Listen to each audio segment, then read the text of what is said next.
And man, it was crazy that we did zero marketing, like zero. And it was just this overnight success. It was just like, or because it was so good and so different that everyone would just tell everyone about it. And Yeah. we've had a million people through that program. I'd throw it up on Instagram, I'd throw it up on Twitter or whatever. And we get leads and we convert the leads through email. And so that's how I learned about it. And it was kind of a blessing and a curse that it came that way, right? It kind of came easily because it was like, Mm. oh, I kind of throw this out and people buy. Like every time I throw out an email, I'd make 15 grand. I'd throw out an email, I'd make 25 grand. I was like, okay, I like this business. I can get used to this.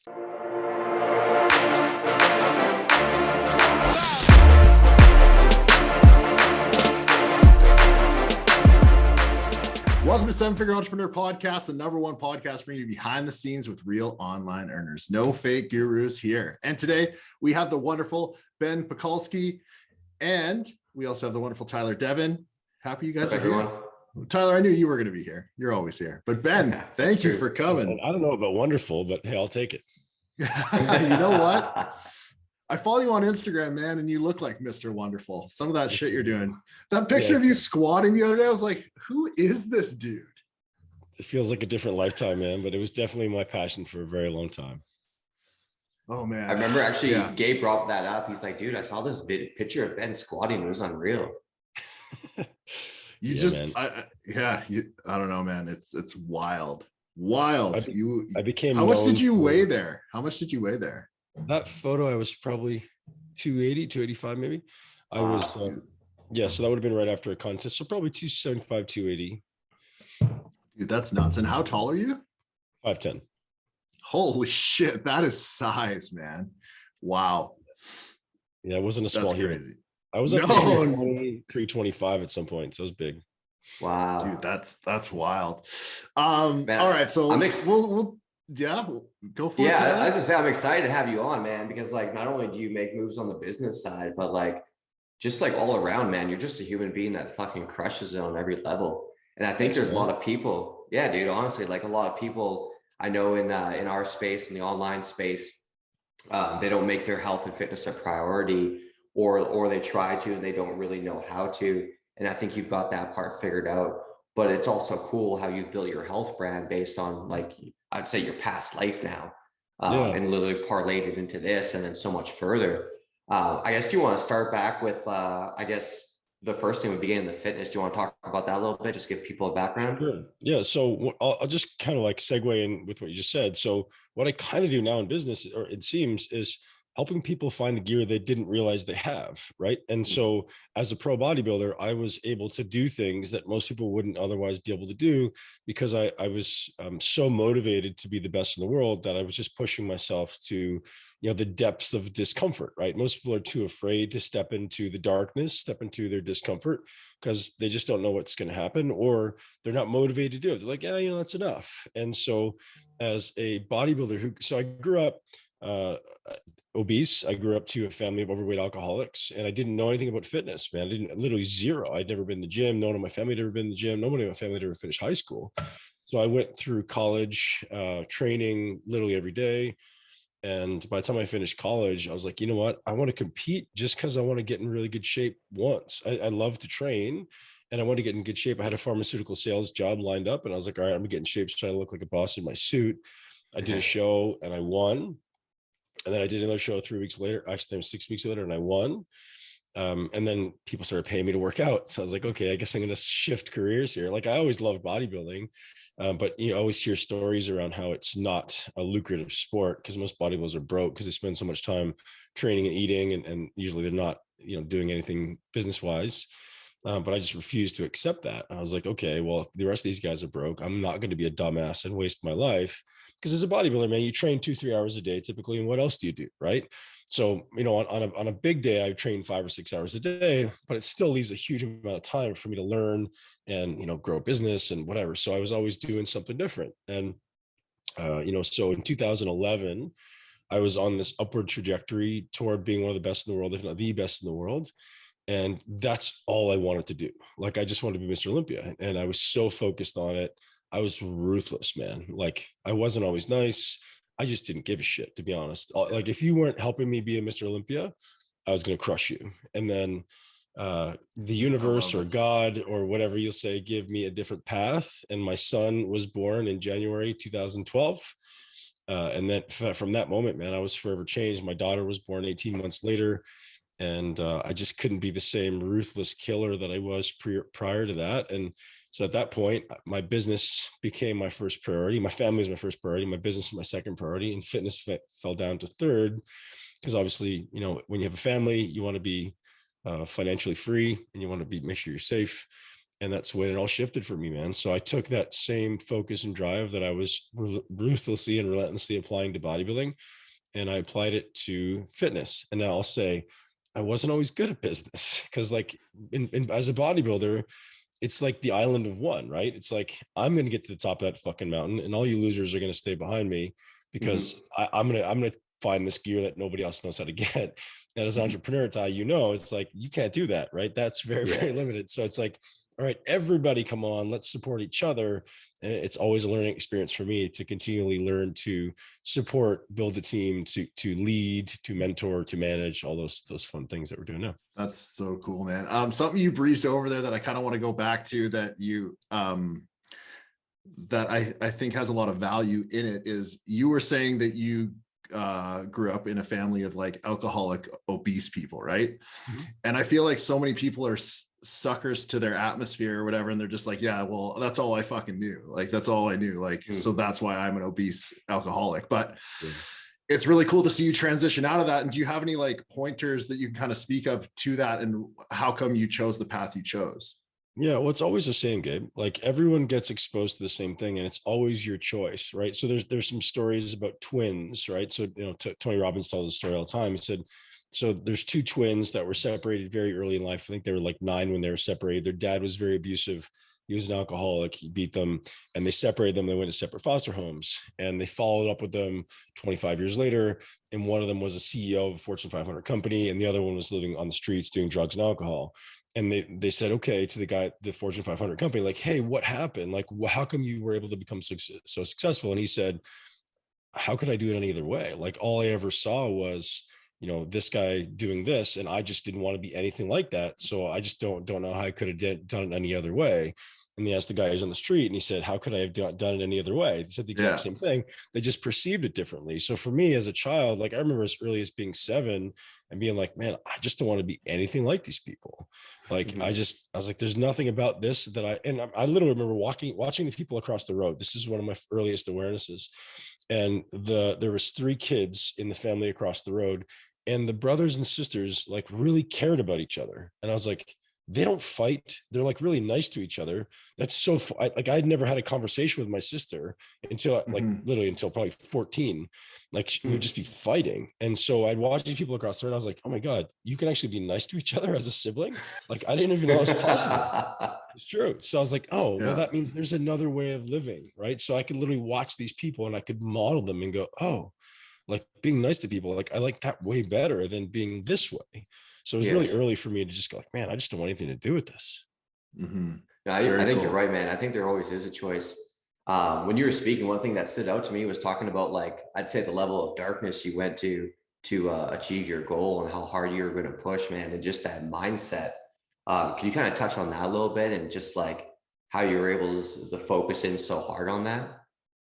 Man, I think in the beginning, it was very external for me. The drive was like all the people who said I couldn't do it. I was always, my thing was always like two middle fingers to the world. And I do it. Right. And so, but that was the beginning. It was like, when somebody, you'll never do that. Like, I'll do it. I'll absolutely do it. And then I would always do it twice. Like, anytime anyone would say I can't do it, I would do it twice, because I never wanted them to say it was a fluke. So I did the Mr. Olympia twice, because I was like, you know what? I don't need to do it twice, but I'm going to go back just because, like, it's not a fluke, right? I can do this. I can do it again. Nice. But so in the beginning, it's this external thing where you're trying to prove people wrong. And then eventually it's this, so once you realize what you're capable of, it's almost fun. It's almost like intentionally entering the darkness to see how far you can go into it. So it's like, I just knew, man, that when I would train with literally anyone in the world, I was willing to endure way more than they would ever endure. And I just wouldn't stop. And it was almost like I don't would say like a sickness, but it's almost like a joy. Like I got joy out of knowing that I could endure way more discomfort than anyone I was training with. And anyone if you talk to anyone I've ever trained with, they'll say, "Oh, yeah, he would do that." Dude, I've seen guys post stories about it. It's like I've trained before, and then I trained with Ben, and I feel like I've never trained in my life. And the truth is, man, like, and it sounds rude of me to say, but like, I'm sure it seems to happen like with every generation, but like the generation of bodybuilders now, and this is not anything bad about anybody. It just seems like nobody really gets after it, man. Like nobody trains the same. I haven't trained with everybody currently, but and some of the guys I do train with, I'm just like, man, if you guys trained hard, you would be such better athletes. But it's become this like social media instant gratification culture where I want to just be able to post my abs online rather than like getting nasty and training hard. I think it's just a kind of sign of the culture, man. Our men are getting less masculine, and we're losing the ability to do hard things because it's acceptable in culture to be effeminate or not. It's just acceptable to be kind of mediocre. Yeah, I think not only acceptable, I think it's almost like people can't find the right word right now, but like they're more propelled to do it. It's like, yeah, somehow that gets more spotlight than being really fucking good at dude, something. I think it's because it's actually shunned to be aggressive, to work that hard. It's like, oh, that guy must be a bad person. Like, no, like that's part of your primal instinct, man. Like we're 2 steps removed from being animals. Like that's part of your primal nature. And I think society is trying to pull that out of us, so we're not adversarial, right? Like a masculine male entity or masculine male person is potentially adversarial against society, right? He's a strong leader. He's going to lead a revolution or something. Well, if we just kind of breed that out of society, there's much less likely to have people who are, gonna put up a fight. Or just gonna lay, like it's Canada right now. The whole country's just fucking laying down to like all this, whatever bullshit. It's Australia right now. Like the countries are just laying down. Like, oh, it's okay. Let's all get 6 different vaccinations, and just like, what? Like, and there's no leaders, right? There's no leaders willing to like endure the discomfort to stand up and walk through it. And I think it's been part of the design for the last 40 years. I know this is a bit of a tangent, but we're supposed to be talking No, it's I'm with you, Ben. And that's like, down, though. And that's why I find America so appealing right now. Like I was talking to Tyler, and I'm like, I would love to move out of here and just come down south, because it's such a different vibe down there. We just spent a month in November, and I was like, COVID's not really a thing here unless you're in California.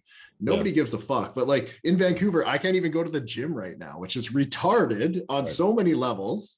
Right. But and man, whatever. So we can quantify this stuff too, right? Like if you compare it even against 30 or 40 years ago, like the testosterone levels are almost half of what they were in men's den, right? It's crazy. The sperm levels, like this amount of sperm per milliliter. Yeah.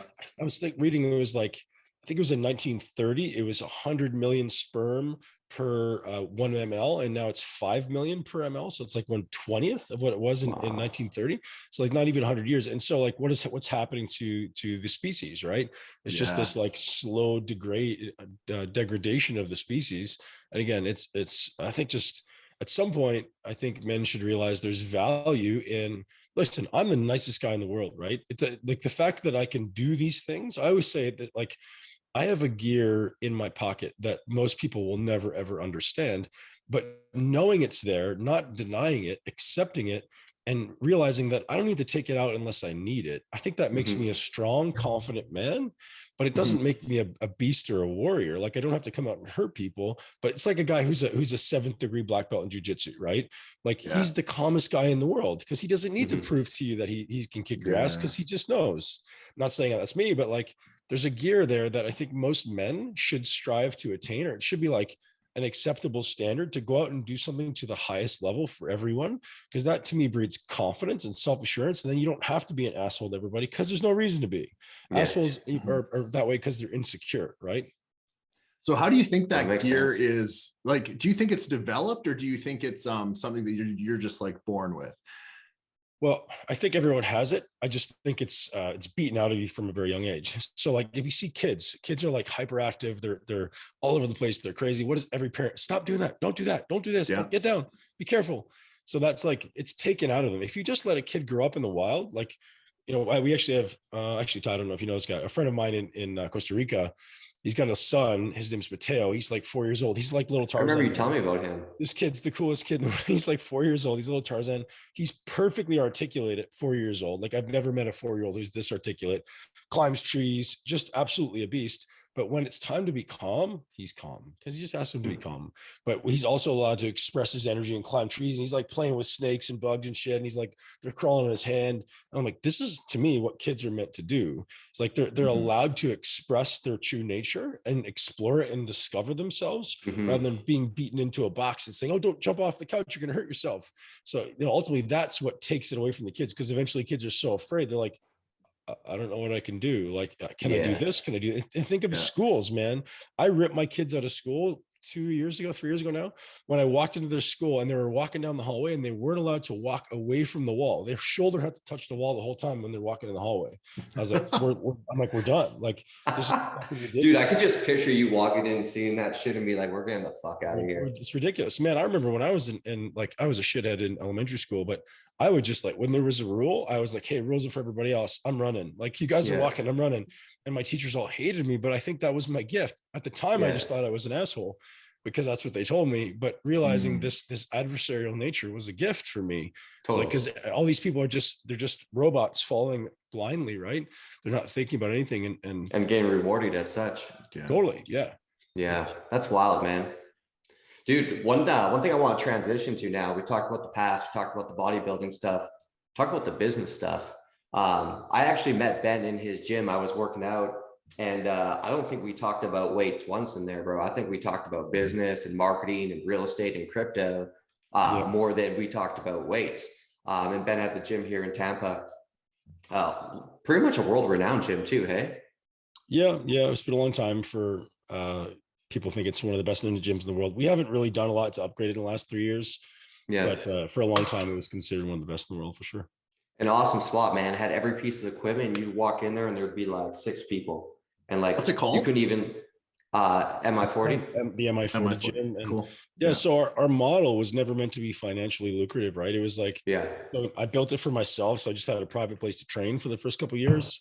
And then when I retired, I was like, okay, we might as well let some people in here. So we literally had 100 members. And it's like, so usually I was using it to film, or I was using it for podcasting or whatever, but it was never really meant to be a financial model. But so it's a pretty sweet place. Yeah, it's cool, just the environment and the people. But anyways, we talked about business, marketing, consulting. And I know you basically had a transition period where you went from the bodybuilding to the business side. What was the first thing that you actually launched? Because I think there was something to do with Vince or something like that. Yeah. So in 2011, I found out my girlfriend at the time was pregnant, and I was like, oh shit. Like, I was doing okay as a bodybuilder, but you realize as a bodybuilder, you're only as good as your last placing. And if you do have a bad placing, people pull your contracts and it's gone. So I was like, I got to start a business. I got to do something like either, something where I have some income. So I was very lucky to have a guy that I went to college with hire me to get him in shape. He was getting ready for like the world championships or something. And he goes, hey, B, will you get me in shape? I'm like, of course. So we got him in the best shape. He got his pro card, did well at the world championships. And he goes, dude, you do this so differently than anyone else I've ever talked to. You need to teach this to the world. And I was like, okay, that sounds good. So he was in online marketing at the time. And he goes, hey, let's create this program and I'll teach you exactly how to do it. And let's do it. So we launched it, MI40. It's called the MI40 Foundation. We launched it in 2011. And man, it was crazy that we did zero marketing, like zero.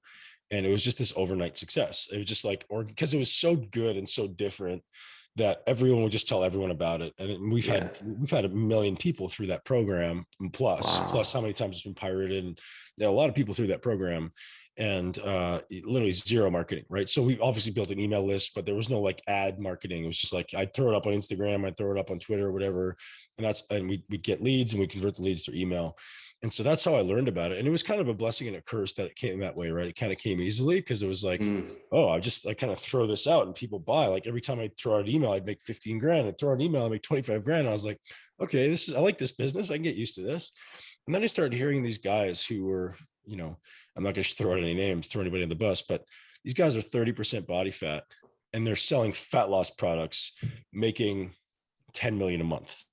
Wow. And I was like, what am I missing here? Like, what's going on? How's this dude selling fat loss products, And he looks like this and he's making 10 million bucks a month. What am I missing? So I started studying marketing. And I was like, I want to understand what these guys are doing. Like maybe the product's good. I don't know, but clearly the guy isn't an exemplar of his methods. Yeah.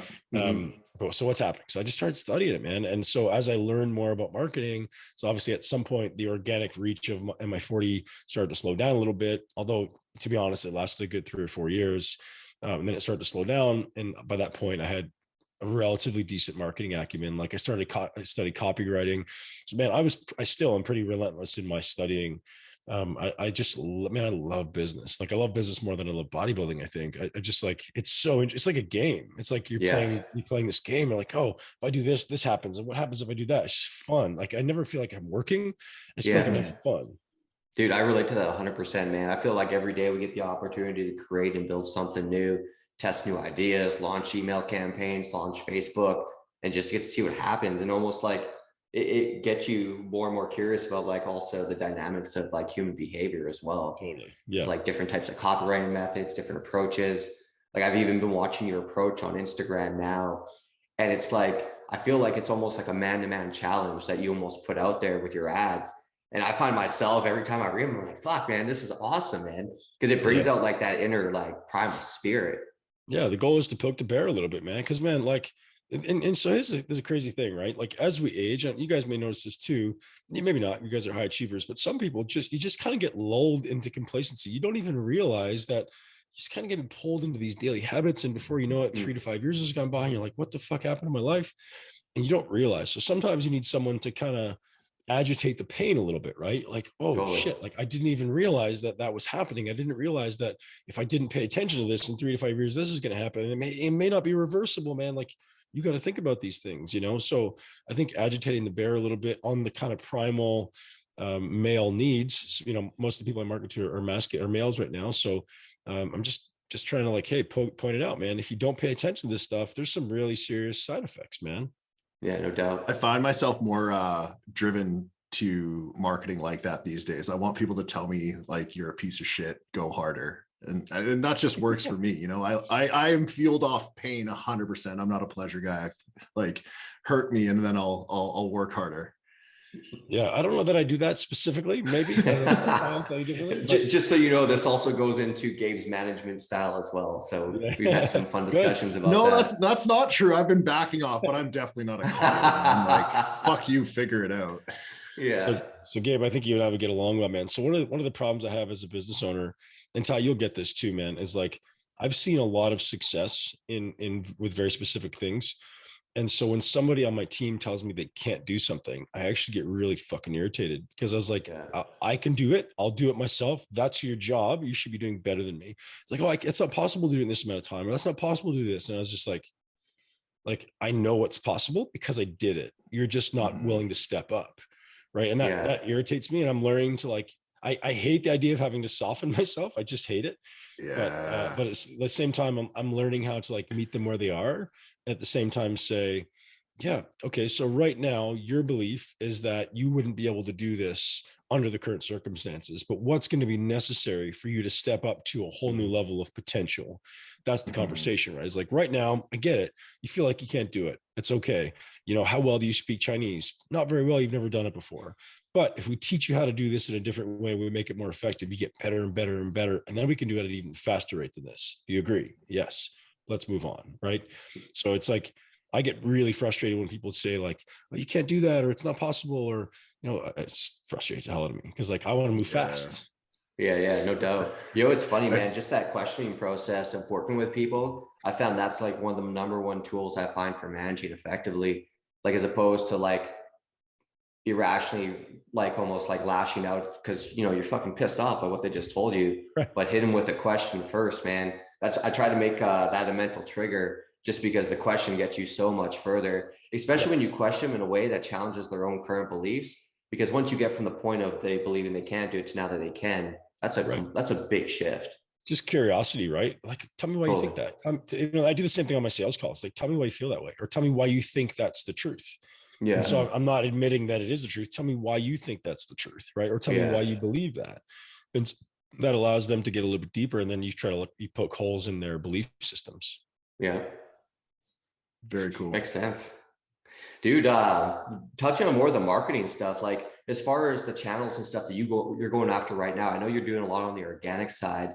And I think you were mentioning something about like that's going to be your big focus for this year is expanding the organic reach. Where are you guys kind of at with that?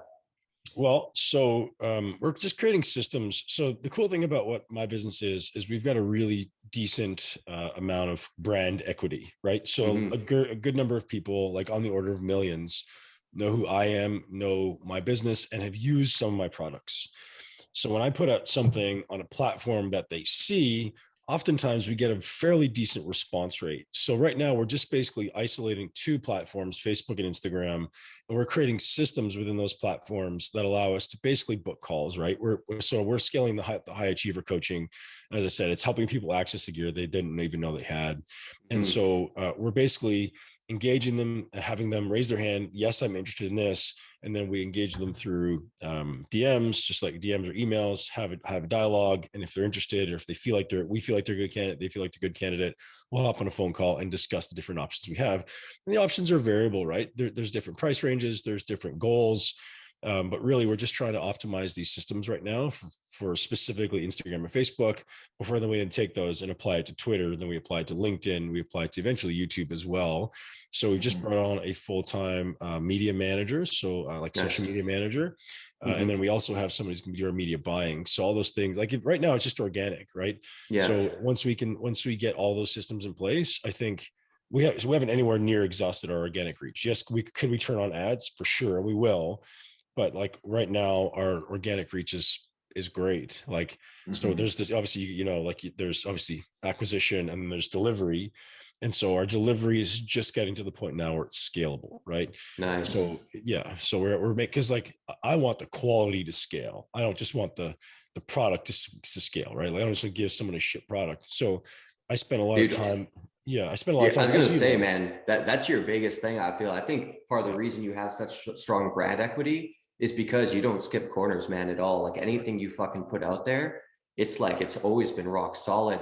I forget how it came up, but the other day someone was like, "Oh, Ben, what was that movie you're in? Generation Iron."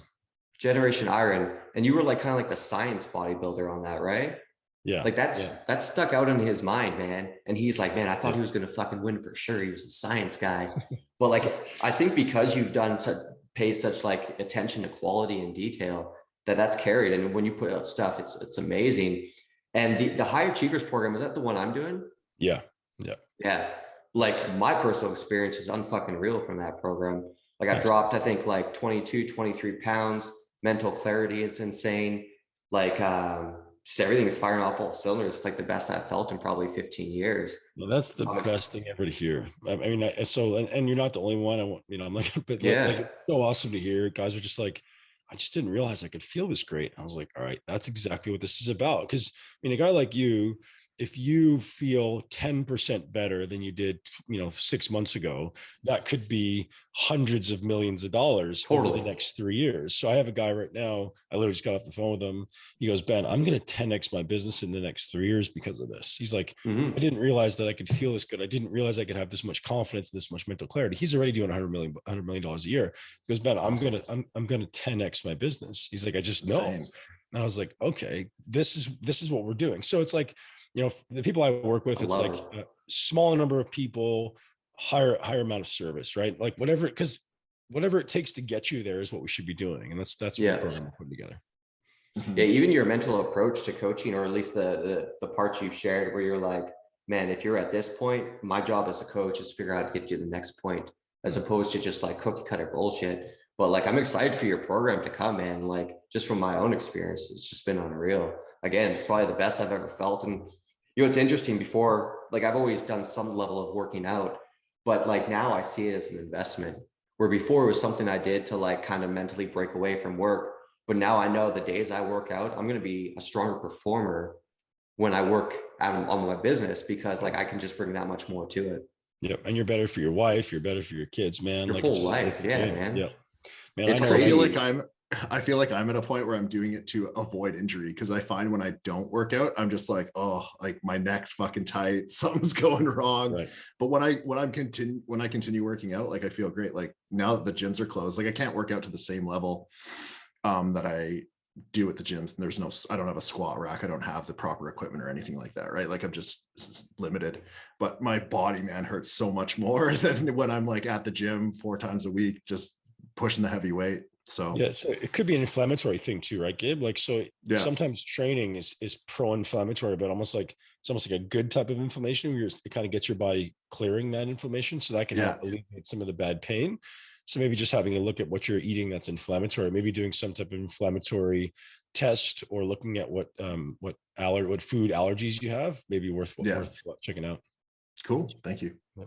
It's crazy too. Like, not only do you guys in your program talk about like, food choices and stuff like that and exercises, but also just like the care of the digestive system and all that stuff. And man, it all adds up. It all makes a huge difference at the end of the day.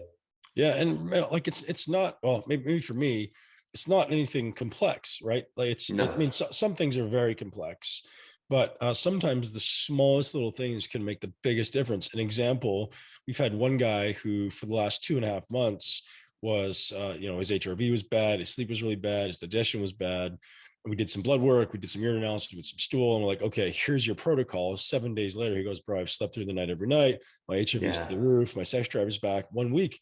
And like, so that's where the testing comes in, right? Is you got to know what you're looking for, but sometimes objective testing is important, and not every program offers that. In fact, I don't think any program really offers that unless you're going to a doctor specifically, and nobody's exactly bridging the gap between what the doctor's doing and the totally. application and how you train, right? So we have a naturopathic doctor on staff. We have a functional medicine practitioner who obviously, Roland. We have a mobility expert on staff. So like all these things that the pains that people are suffering with, we bring somebody on who's an expert in that field. Yeah, That's amazing. Yeah. Very cool. I fucking love it, man. Yeah, dude. One thing I think is interesting, there's all these, we touched it before, there's all these people on Instagram that have these like fitness followings. And like a lot of the ones I've met personally, and you could probably vouch for this too, a lot of them, even though they have big followings, they don't really make any money off it. I don't know. I can't speak for anybody else. But man, I think the thing that it's important for everyone to realize is just because someone's got a big Instagram following doesn't mean they know anything. And True. that's always hard for most people to delineate, right? Mm-hmm. And so I think that's why we do very well, is because like when someone gets into our system, like, oh shit, this actually works. And again, I'm not trying to like get everyone to jump on my bandwagon, but just learn to be a little discerning in what people are saying. Because man, even the people who look the best, they can sound so convincing, and I'm sitting watching, I'm going, like, this is just not right, and it's not going to give people great results. So yeah, dude, I agree that a lot of people have massive followings and they're not making money, but it could be exactly that. Is like once people get into their ecosystem, they're like, this is just like canned fluff, right? They can just like, dude, I know people who have businesses, they're making businesses off of paying for my programs, turning them into their own and selling them again. Really? Like, all the time. We've had so many people try to repurpose our programs. Yeah. I've got hundreds of programs in my membership site. If you pay whatever $29 a month for my membership site, you can pull down 100 programs, and people are taking them and repurposing them as their own. They just get somebody to redesign it and they're their own. And I was like, oh, that's interesting, right? Like, yeah, it is what it is, man. But that's oftentimes what you see is a lot of regurgitated stuff, and nobody's doing anything unique. What about for the good guys out there that actually have something good to offer, and talking about just building a personal brand? Yeah. Is there any advice you could kind of give to them as far as like how they could go about building like an actual stable business? Because I feel like that's something you've actually done. Yeah, getting clear on your values, man. So I tend to be polarizing, right? I tend to speak in a way that is polarizing. Like I tend to be very firm in my beliefs, and I think it's like, this is what I'm for, this is what I believe, and that's what I'm against. And so when someone tunes into, say, my podcast or my YouTube channel, it's usually pretty obvious within the first 30 seconds if they're going to think I'm a prick or if they're going to like what I'm doing. And it's one or the other. And the intention is like, oh, this guy actually knows what he's doing. Great. I'm going to learn from him. And so I always say my kind of tagline is where the smartest people in the world come to build muscle fast. And it's like, if you're someone who is attached to learning how to do things correctly. So you'll get this, most of our audience is like lawyers, doctors, dentists, entrepreneurs, executives, because there are people who value education, and they can sift through the BS. They can hear if someone's bullshitting them, and like, this guy's and they come to us and like, oh yeah, this is actually who I want to be learning from. And then that kind of starts to spider out within their communities. So it's actually surprising to me what number of our audience is actually like medical professionals or entrepreneurs or people who are highly educated. I would say, I don't know this, but I would say a very large percentage of our people have at least university level education. Again, that's what it feels that those are all the people I work with, and every one of them's like, yeah, man, I've been through all your programs. And so point being, if you're trying to build a brand, you have to know what you're about. I think a lot of times what happens is people jump on the bandwagon, like, oh, keto's big right now, I'm going to become a keto expert, or like, oh shit, this ancestral eating is big now, I'm going to do that. Like, man, like, know what you believe in, know what you're good at, and do it yourself. Be a radiant exemplar of your values, right? So you need to embody what you say. You need to verbally express what you believe, and then people will start to follow. And it needs to be consistent, man. That's really it. Like you get it, Ty. If I say the same thing for 5 years, eventually I'm going to have a pretty good audience. Yeah, no doubt. Because your audience is going to see that and be like, wow, this guy's actually consistent. He shows results. What he's saying must make sense and work.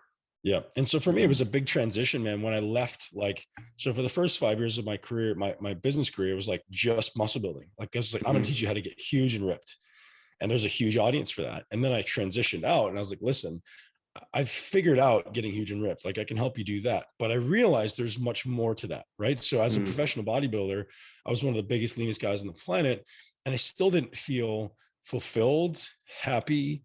Like I felt like there's something missing. Like I got to the top of the world in bodybuilding and I just was like, man, this isn't what I thought it was going to be. So it's just like making money, right, Ty? Once you make all this money, does it change who you are? No, like, it's like, yes, it gives me the ability to buy more things or do more things. But if I'm still like unhappy and grumpy and, I hate myself, it doesn't change anything. Cool. So this new conversation is like, hey, I'm going to teach you how to build the muscle, and I'm going to teach you how to love the process. And I'm going to teach you how to enjoy the discipline. And I'm going to teach you how to use this workout to become a better version of yourself. I say using exercise to raise consciousness, which kind of sounds like an oxymoron, but that's part of the messaging, man. It's like when you train correctly, it's actually the greatest way in my mind to start to connect with yourself, right? So what is meditation? Meditation is a way of connecting deeper to your soul, deeper to your true self. And so I believe exercise is the same thing, because it's getting me out of my mind and into my body. It's getting me into the feeling of what's happening in my body. I can feel my emotions. I can feel my desire to quit. I can feel my fear. I can feel my inadequacy. I can feel all of those things when I'm in a workout. If you just slow down your brain and you become present. So those are all opportunities that exist in exercise that nobody's talking about. Yeah, for sure. That's smart. That's awesome. Yeah. Yeah, I think it's gotta be a bit of a shift for you guys too. Like obviously the demographic you're marketing to went from like, again, guys who just want to build muscle to the entrepreneurs, the lawyers, the doctors, the CEOs, all that stuff. And, just how you shift them to be a better version of themselves at the end of the day. For you guys' internal business, man, what are like the biggest opportunities that you're most excited about, or what do you kind of see on the horizon as far as the direction you guys want to go? Well, I think the next inevitable step for us is, so in 2020, when COVID happened, I have to, I had to shift, and I started mentoring coaches, because I obviously, I get to travel the world and I teach all around the world. And I notice most coaches are usually people who like train themselves, they got decent results, and like, oh, I'm going to start training other people. Sometimes they take a certification, sometimes even have a university degree. But in general, the level of knowledge of personal trainers is somewhere between 0 and pathetic. And that's not an insult. That's just like observationally, most personal trainers are not worth a lot. So I was like, okay, maybe I could take a mentorship. And it's not everybody, because there's 10%, like we think of a pyramid, right? Like the top 10% of that pyramid is world class. But the average person you're going to find in an average gym, it's just like, man, they don't even understand what they're doing or why. So anyway, so I took on 60 mentoring clients in 2020. And it was probably one of the most fun things I've ever done. It was very challenging for me, because it's basically like taking all those things you do unconsciously and then having to teach them. So we did 12-week mentorships. I did two 12-week mentorships, and taking all those things I do unconsciously. So when you walk into me, a lot of stuff is just like, okay, let's do this, let's do this, let's do that. Now I have to take those processes and I need to put them on paper and be able to teach them to people. So that was fun and rewarding. And I created some courses and I created some content. So my next step, obviously now, so what we did, actually, we plucked some of those coaches from the mentorship, Nice. and they're currently coaching for us now. But the next step, obviously, is if we want to scale the coaching, we want to mentor more coaches.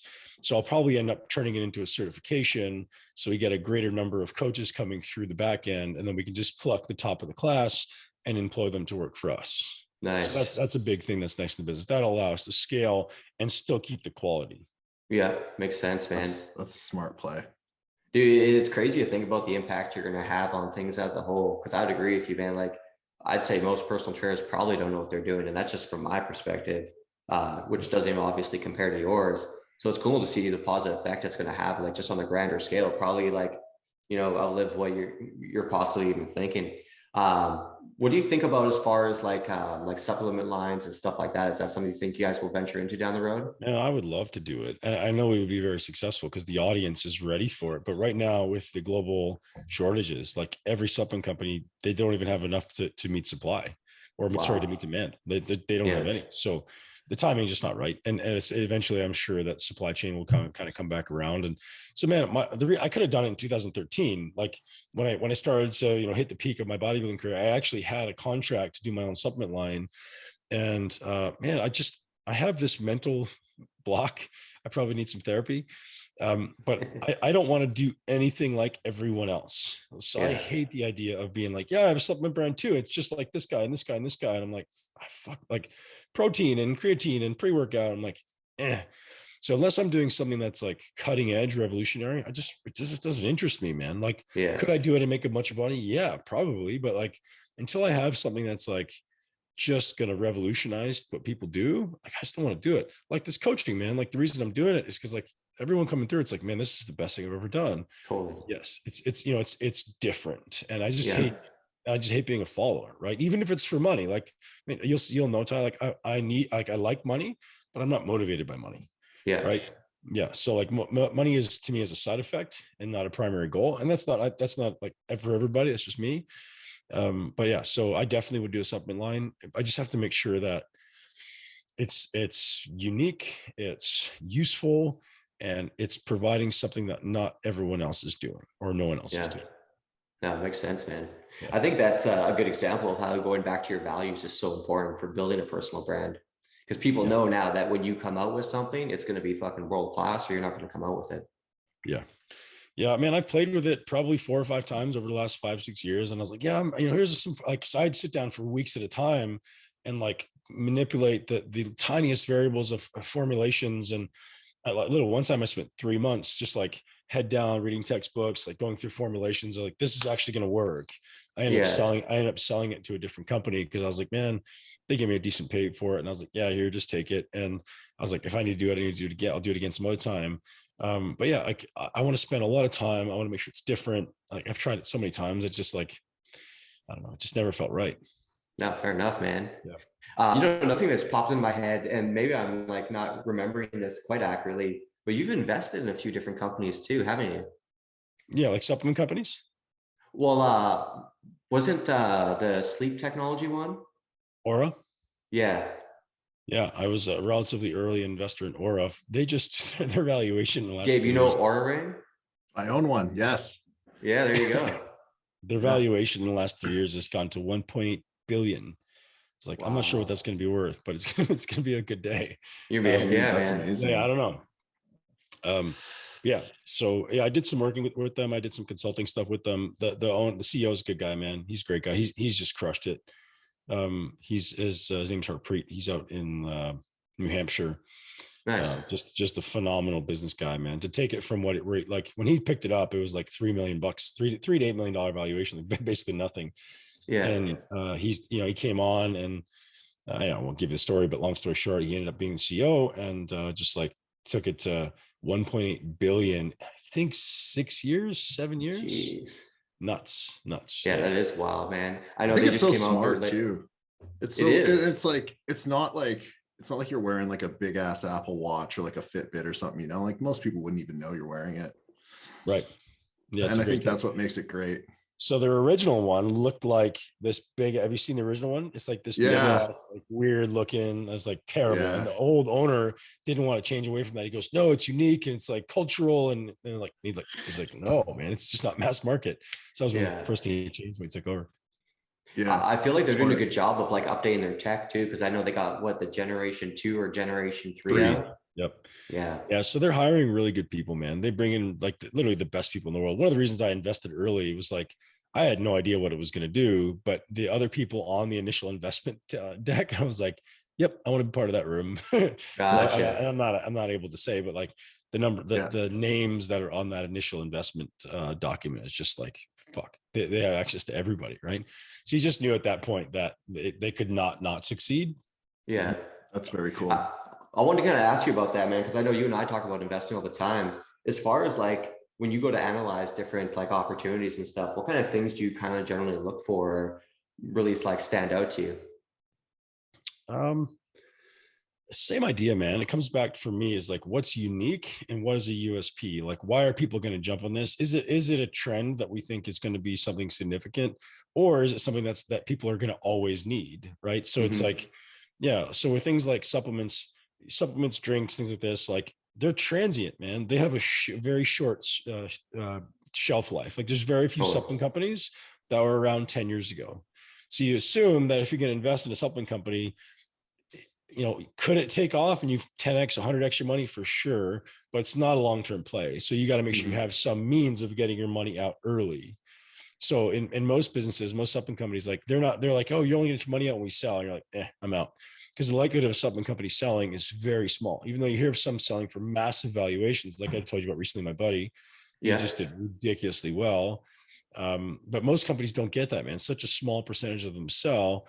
So with supplement companies, man, like I'm not big to invest unless I can be part of the operations or part of the marketing. Like if I can be in part of the board of directors and involved in the decision making, then I'm like, okay, I'll give you guys more money because I just feel like I have a greater kind of influence on what's happening.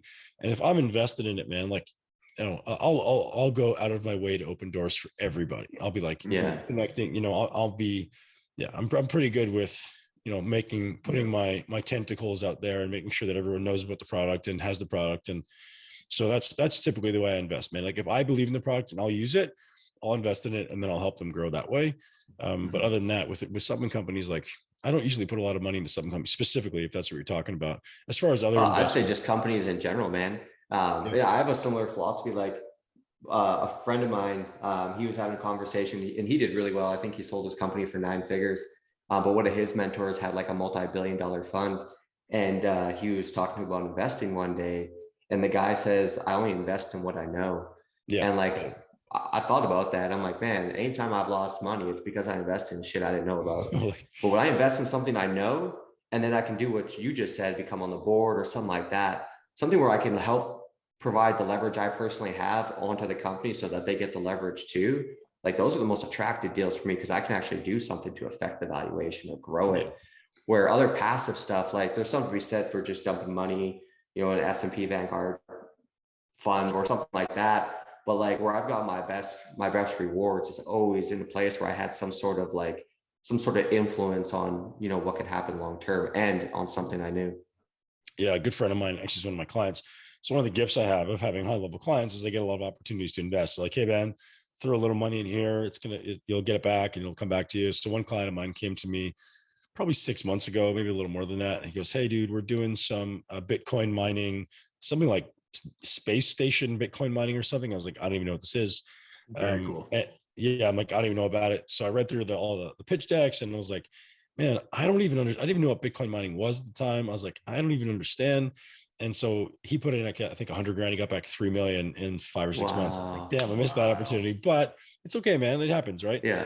Like, I didn't know about it. I didn't feel comfortable with it. Like I didn't want to lose any money. So I was like, yep, I'm going to skip it. And man, like I say, money is awesome. Like I love making money, but at the same time, if I don't know it, I'm not going to sweat about it and lose sleep over the fact that there's always going to be new opportunities that come along. Man, opportunities like trains, you stay at the station, they just keep coming through. Yeah. Become someone of value, right? I'm sure there's things come across your desk every day. When you're someone of value, people value your opinion. They value your thought. They value your insight. They want you part of the team. They want you part of the pitch deck. You know what, man? Just becoming a person of value in general, I think, is like a very important thing to think about. Back when I was like single, man, I would always think like, who do I have to be an attractive person? And that doesn't only apply to dating, but that applies to business. And like this last weekend, I was with a friend down in Naples, and his company is going to go public next year. I won't say who it is, but his valuation is going to be 5 billion, and he owns 100% of the company currently. So he's going to be like, yeah, instant multi-billionaire. And me and him kind of kicked it off like I was a client initially, but we just became friends. But like opportunities like that. So he was saying, hey man, if you want, I'm doing a pre-IPO, friends and family, if you want to get in, it's like you'll probably 4x your money in a year. I'm not sure. He's like, could go to nothing too, but just so you know. But like knowing what he's doing, I'm like, it's not going to go to nothing, bro. Like you've built a fucking awesome business. Right. But like opportunities come when you are a high value person. Cause like, he has a choice to hang out with anyone he wants, and not that I'm anyone special, but like we get along because we talk business and we push each other, and we're talking like human performance. How do we think better? How do we have more clarity? How do we just feel better or even sleep better? Like I got him on, you probably recognize these, the Hedron glasses. Roland got me to pick them up. Yeah. He got a pair. He's taking some vitamin D3. He's like, this is the best I've ever slept. But becoming a person of value just in general will do so much for you personally and business and opportunity wise. Totally, man. It's funny. People ask. So I usually set decade goals. So I look at my life in decades, and I just turned 40 this year. So I'm like, what is my decade goals? Like, who do I want to be when I'm 50 years old? And that was the primary thing, is it's like, be a person of tremendous value, right? And so it's like, well, in what areas are you providing value, right? So are you providing value in the area of high performance? Are you providing value in the area of business optimization? Are you providing value in the area of like relationship building? So looking at all those things that to me are important, and looking for ways to improve it. So I'm constantly taking courses or reading books on areas that are allowing me to become a more valuable person. Dude, you have awesome book recommendations too, actually. What were some of the ones you put me on? I don't know, man. The list is long. Yeah. There was what's that coach? It's escaping me right now. $1 billion Coach. Was it yeah, so the book, I think the book is called $1 Billion Coach. He has all those short, like he has the 25-year framework. Oh, Dan Sullivan. Yeah. You put me on Dan, man. I actually, his kickoff courses today, I joined his like private or group or whatever. The best, man. He's insane. Yeah. But just from what I learned from these books, first of all, they're like an hour and a half long audios. So if you listen to them, they're super easy to cruise through. But like just the information and like how he gets you to have different perspectives just on easy shit, even like procrastination, man. Just that alone can have such giant shifts that like apply to all aspects of your life. Yeah. So, he's got a podcast called The Joy of Procrastination. Him and Dean Jackson, who I told you I'd introduced. Oh, interesting. And so The Joy of Procrastination is like, they say some of their best discoveries have come during times of procrastination. So most people, when they procrastinate, they stress themselves out. They're like, oh man, I should be doing this, I should be doing that. Whereas Dean and Dan say, well, if you're procrastinating, it's probably because you don't want to be doing that thing. So instead of doing that thing yourself, find someone who is in the zone of genius to do that thing, and use that time that you're actually procrastinating on for deep thinking or to solve problems that you actually enjoy.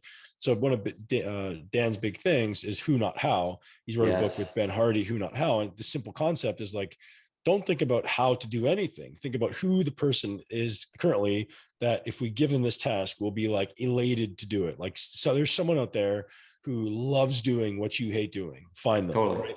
That's like hiring 101, right? It's like, who loves the shit that I hate, right? Then I'm work in progress.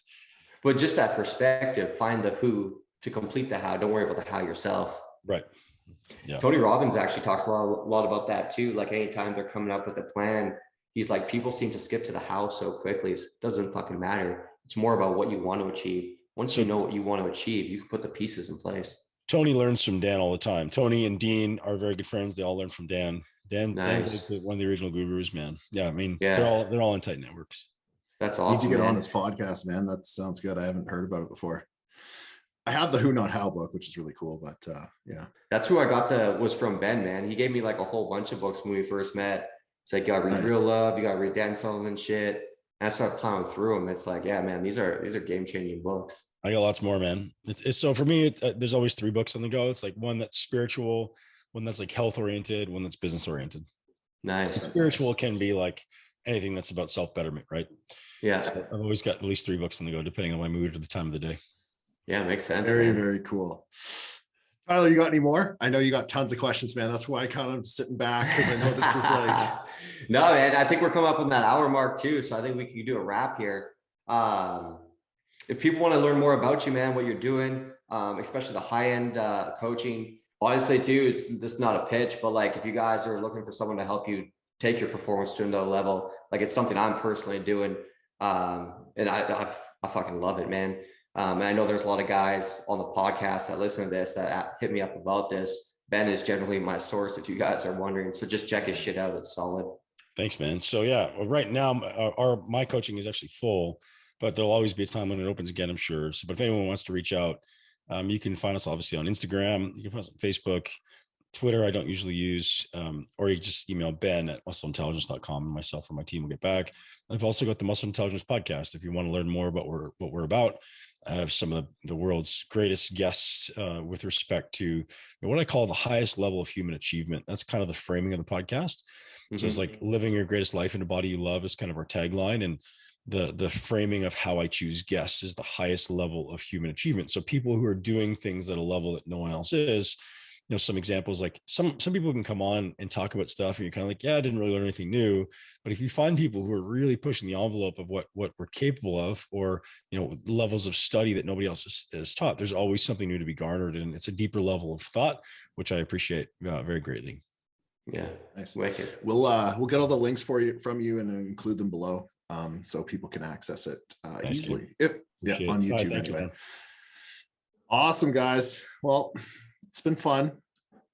It's been a slice. lot of fun. Yeah. Thanks to everyone listening today. For everyone watching, please do not forget to subscribe to our YouTube. And for everyone listening, please give us a 5-star review on iTunes, Spotify, or Stitcher. Oh, and Amazon. I always forget Amazon, man. It's weird that Amazon's a podcast platform now. I know, they're everything. It is. Yeah. All right, guys. See you on the next one. Thanks again, Ben. Thanks, guys.